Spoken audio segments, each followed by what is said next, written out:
আসসালামু আলাইকুম, কেমন আছেন আপনারা? তো আপনাদের সামনে একটা সেলোয়ার কাটিং নিয়ে আসছি। সেলোয়ারের মাপ হচ্ছে 41 ইঞ্চি লম্বা, হাই থাকবে 17.5 ইঞ্চি। তো নিচের মুহুরি থাকবে তোমার 7 ইঞ্চি। তো এখানে আমি 2.5 গজ কাপড় নিয়ে নিয়েছি। তো 2.5 গজ কাপড় থেকে এখানে আছে লম্বা 44 ইঞ্চি। তো সেলোয়ারের রাবারের ঘরের জন্য আমি এখানে নিয়ে নিয়েছি 2 ইঞ্চি, 1.25 ইঞ্চি। তারপর নিচ থেকে মাপ নিয়ে নিলাম, হাইয়ের মাপ এখানে 17 ইঞ্চি থাকবে, তো হাফ ইঞ্চি বেশি নিলাম, 17.5 ইঞ্চি। আর নিচে মুহুরির মুখটা মাপ নিয়ে নিচ্ছি আমি 7.5 ইঞ্চি। তো 7.5 ইঞ্চি নিলাম। নেওয়ার পরে স্লিপ কাট দিয়ে আমি সোজা এখান থেকে হাইয়ের এখান থেকে ধরে এখানে আমি মার করে নিয়েছি।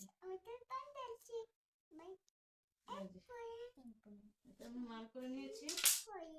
আর রাবারের জায়গা থেকে গড় পর্যন্ত, হাই পর্যন্ত একটা টান দিয়ে নিব, যতটুকু কাপড় আমি কেটে ফেলে দিব। তো আমার মাপ নেওয়া শেষ, এখন আমি এটাকে কাটিং করব।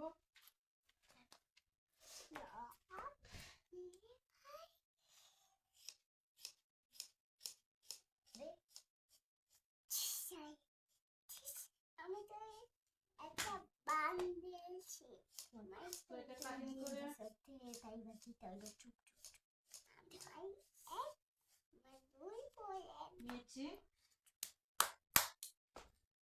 তো কাটিং করে নেওয়ার পরে যেহেতু আমি এটা নিচে পেন্সিলের মতো বড় একটা বাঁধতে দিব, এখানে আমার অল্প একটু কাপড় জোড়া লাগবে।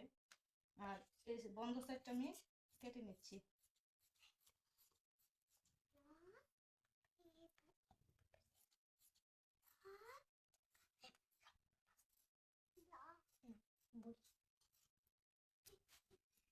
বন্ধ সাইডটা আমি কেটে নিলাম।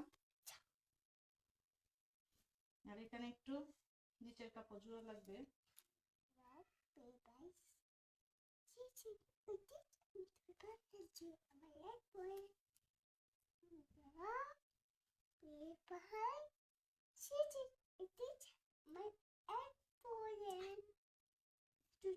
তো জোড়ার জন্য কাপড়টা আমি কেটে নিচ্ছি।